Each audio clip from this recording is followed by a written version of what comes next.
Olá, Olá, tudo bem? tudo bem? Obrigado. Então, aqui estamos com o Serafim, com o cunhado, né? Estamos na residência de Willis, aniversariante, 70 anos. Estávamos conversando há pouco, né? E Serafim conhece a família do Vale há longas datas. Há quanto tempo, mais ou menos? 40, 43 anos. 43 anos. Bom, a gente se conheceu no período pós-pandemia, não foi? Pós-pandemia. Pós-pandemia. Serafim é uma pessoa muito dinâmica e criativa na venda de seus livros. Hoje ele trabalha vendendo livros e outros artigos religiosos, mas o Serafim também já trabalhou em algumas, como vendas, né? Sempre trabalhou no comércio, né? Comércio. No comércio. Mas E meu primeiro emprego foi quando eu conheci Santana do Cariri, fazendo reportagem, né? E eu trabalhei na extinta revista da região, claro. olha, uma coisa que eu não sabia. Serafim, que ele é uma pessoa muito curiosa e está sempre atenta ao mundo moderno, tem uma visão de mundo muito interessante. Isso há 40 anos atrás é um jornalismo raiz, que vai ao campo, que investiga, que está ali, que convive. A universidade é o mundo, né? Então, quem é Serafim? Vamos conhecer um pouquinho o Serafim.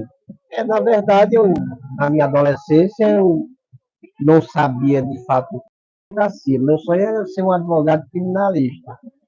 Em 79 até o ano 80, eu fiz 3 cursos.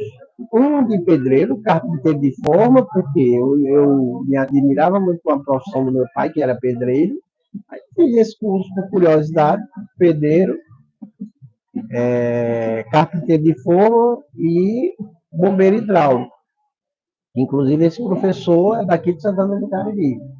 E aí, minhas andanças, eu encontrei, ou me encontraram um cidadão por nome, um jornalista Oswaldo de Souza, e foi encantado com as nossas conversas e me convidou. Né, com uma boa retórica, uma Aí boa ele conversa. perguntou se eu não queria viajar com ele para fazer um documentário de prefeituras, de política, e a fotografia, porque na época a máquina só tinha 12 poses. E tinha aquele negócio de bater as fotografias e eu auxiliava ele, dando um filme para ele para bater mais fotos, né? Já dava o filme, tinha aquele rolozinho, já destravava e dava para ele e ele começava. Na época era a máquina fotográfica era uma coisa surreal, né? Por quê? Porque ela só tinha 12 poses, você tinha que bater aquelas 12 poses, e quando ia. Exato, criando várias. Então. Aí ia fazer aquela. Copiar e procurar as melhores fotos para poder fazer aquele trabalho do jornalista que associado Era de escrita mesmo, não era de rádio. rádio, não, claro, escrito, jornal impresso, né? Jornal Jornal impresso. impresso. E aí essa revista durou por muito Claro, tempo. uma revista, claro, revista. Revista, né? E foi lá onde começou tudo, né? Foi quando eu vim fazer a cobertura da, da vaquejada de Nova Olinda, né? Que era política, né? Sobre política e como a gente se envolvia com a política, então convidaram a gente para fazer a cobertura. Eu mexia no serviço de som e lá ali aquelas cornetas e tal, e fiquei no comando. Foi lá onde eu encontrei a minha. As cornetas, você fala. Aquelas que antigamente a gente chamava corneta. É né? tipo um alto-falante. Um alto-falante, Aí bota assim numa árvore, num poste e tal. Ali funciona como que uma rádio local. Exatamente, uma difusora. Uma difusora, né? Você já desenrolou nessa. Aí eu era, como chamava na época, técnico de som, né? Na época eu Sonoplasta, fui. Exato. Tinha um cidadão por nome de Cabral, que era técnico, e deu as dicas e eu saí bem, como de fato. É Cabral, mas não é Cabral, o historiador não. Das vaquejadas. Da vaquejada. Aí nessa vaquejada, a gente veio no dia 24 de setembro de 1981, e a vaquejada se iniciou dia 25, 26 e 27. No dia 26, eu conheci a que é hoje a minha esposa, na Palhoça do Rock, em Nova Olinda, que ainda hoje é falado dessa palhoça.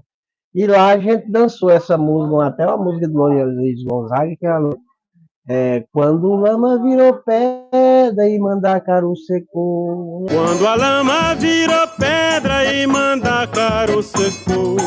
Quando o ribação de sede bateu asa e voou.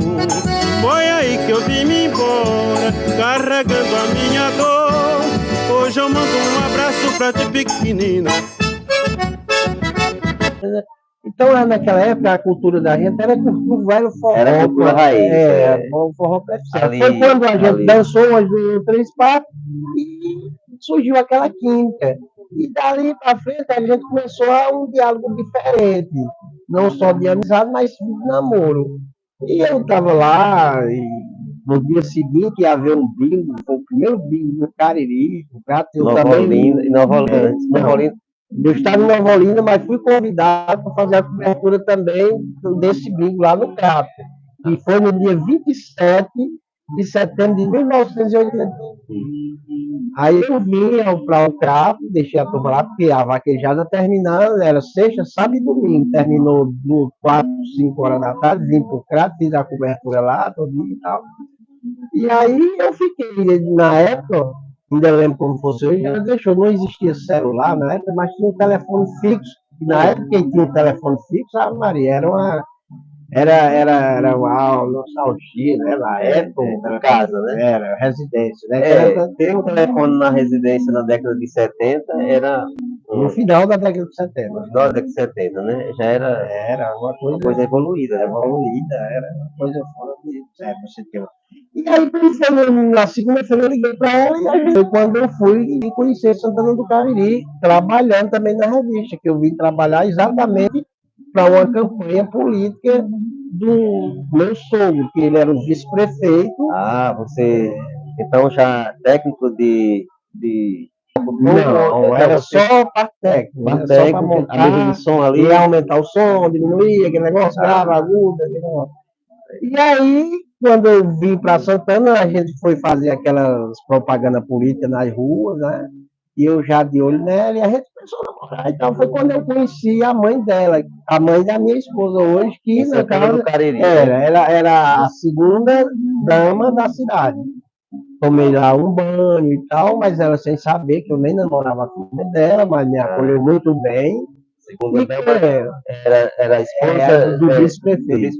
Zé Vitalino. Zé Vitalino. José Adrião do Vale, vulgo Zé Vitalino. Né? E desse namoro, a gente, de repente, pensando, a gente era muito imaturo, nesse sentido de casamento. Imaturo, você diz? Imaturo assim. Por quê? Porque eu não tinha uma idade suficiente, nem tinha ideia o que era uma família. Constituir uma família, né? Foi quando dois jovens ali. Ela com 19 anos e eu com 20 anos, mas aí a gente resolveu enfrentar. A gente foi enfrentar a vida, né? E casamos. E por sinal, as condições da época da minha e da dela é muito precária, mas temos familiares, no caso, as irmãs, meu pai dela, meu sogro, que nos ajudou, por sinal, ajudou financeiramente e materialmente, né? E a gente foi morar num apartamentozinho de um cômodo e um banheiro no Crato.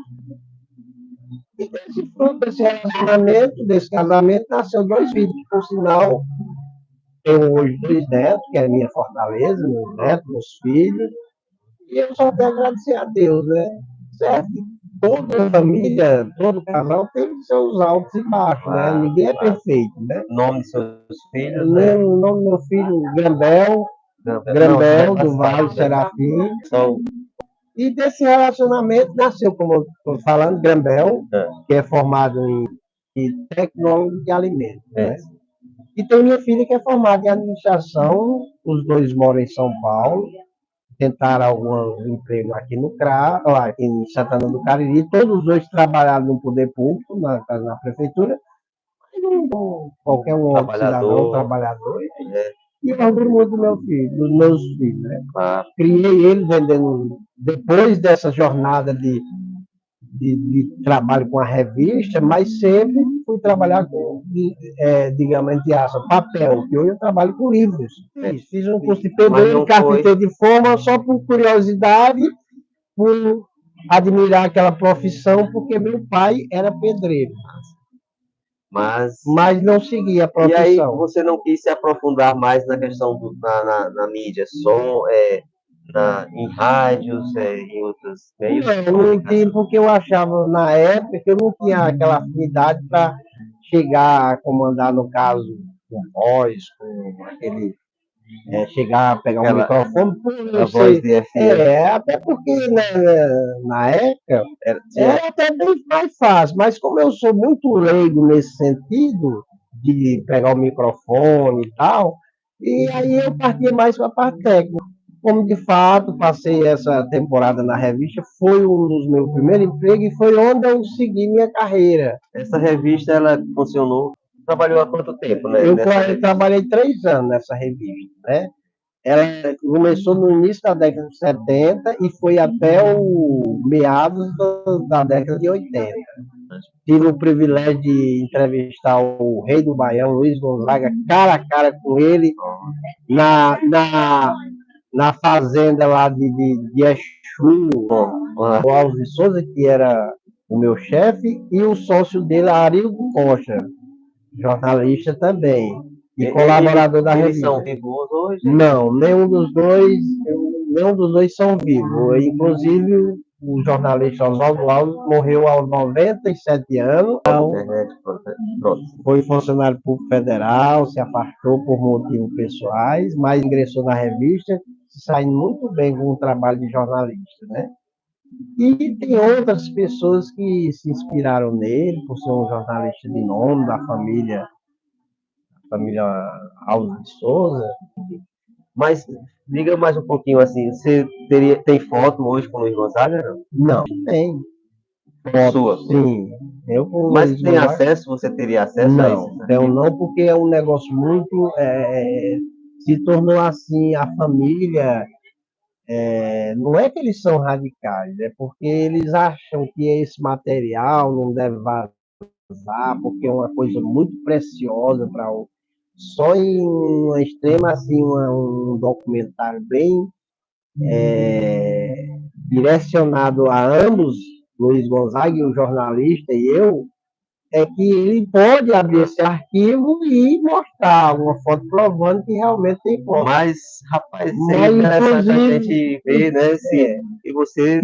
Inclusive, o próprio Luiz Gonzaga chegou a dar a coleção de todos os CDs, de todos os discos dele, que de vinil, ainda hoje está na residência do senhor Oswaldo Alves de Souza, todos os exemplares, ali no Crato. Nada assim de mão. Assim. Mas ali mora no bairro ali? Mora no centro, na Avenida do Caxias 623.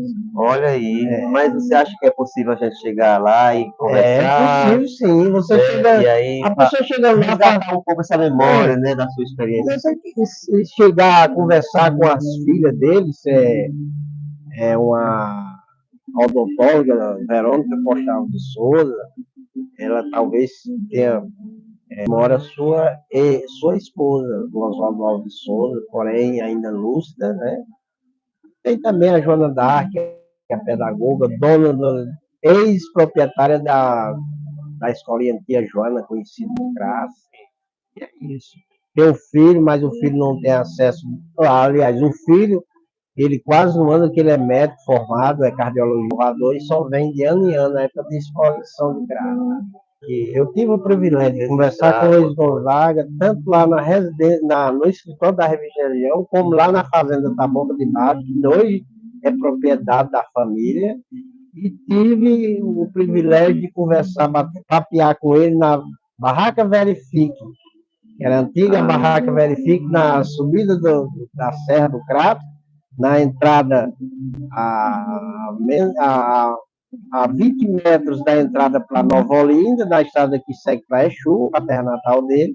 Sempre que ele vinha a Exu, passava pelo Crato, porque a conta bancária dele era no Bradesco do Crato. Ele tirava uns certos valores do Bradesco e subia na sua veraneio, uma veraneio, por na época verde, ele subia para lá e Barraca verifica. Então, vamos deixar para um outro momento a gente ver algo de documentos e até reviver um pouco essa experiência de Serafim, jornalista ali, compondo uma equipe de jornalismo que entrevistou Luiz Gonzaga, o Rei do Baião, tá? A gente deixa para um próximo momento trazer para você registrar aqui a experiência fantástica. sim, eu viajava, mas meu sogro, ele vendia Michelin, comprava em Juazeiro, conhecido na época, um dos maiores fornecedores, Ivo Pita. Ivo Pita Joias. Joias. E ele comprava aquelas sacolas de folheado e a gente ia para o Maranhão. Chegava no Maranhão, tem muita casa de farinha, na zona rural, e aquelas mulheres trabalhando, e a gente chegava naquelas casas de farinha e abria assim um mostruário, e era elas em cima comprando brincos, cordões, medalhas. Nós estamos aqui no sítio, né? Na verdade, numa chácara do Willis e família, Chaguinha, sua esposa. São pessoas excelentes, assim, que nos recebe aqui na sua casa de sítio, uma espécie de uma chácara, né? Com muitas plantações, flores bonitas. Chaguinha cultiva muito bem. E é os 70 anos de Willis.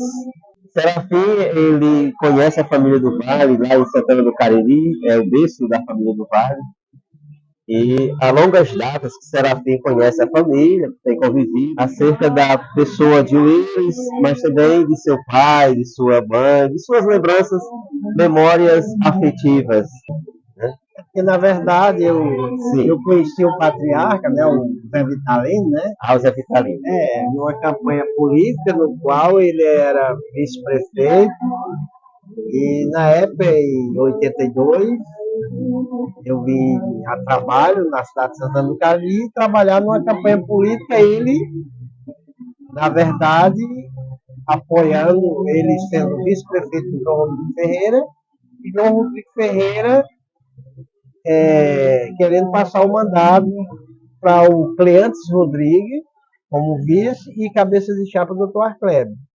Zé Vitalino, como era vice-prefeito, ele, na verdade, se candidatou a vereador, sendo eleito por mais 2 mandatos.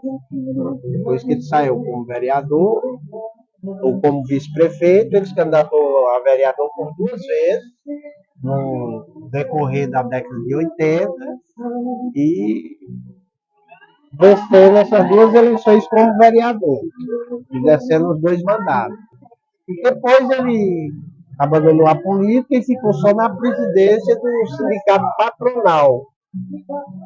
Um sindicato patronal que, como de fato, ele ajudava a população santanense em tratamento dentário, quando morria uma pessoa carente que não tinha condições de comprar um caixão, esse sindicato fornecia. E Zé Vitalino, até o resto da vida dele, foi como um líder, uma pessoa muito que fez o bem para Santana, no caso como presidente, como vereador, como vice-prefeito e como presidente do sindicato. Logo depois de uma década ou mais, aí ele deixando a carreira política e se dedicando à venda de Michelin no Maranhão. Fui com ele por 2 vezes, sendo vendedor com ele. Nós vendíamos na época era muito sucesso o Michelin, que hoje a gente chama de joteria. Boleados, né? Isso na década de 80, 87, 88, 89, ele sendo vereador ainda, ocupando o cargo de vereador, e tinha meses que ele não podia ir, e eu ia substituindo ele, porque tinha na semana as sessões que ele participava. Então, como ele não podia ir fazer as vendas e as cobranças, então eu substituía ele. Porque na época ele tinha um sobrinho por nome de Foveiro, que era o chefe da Emates, de uma cidadezinha por nome de Fortuna.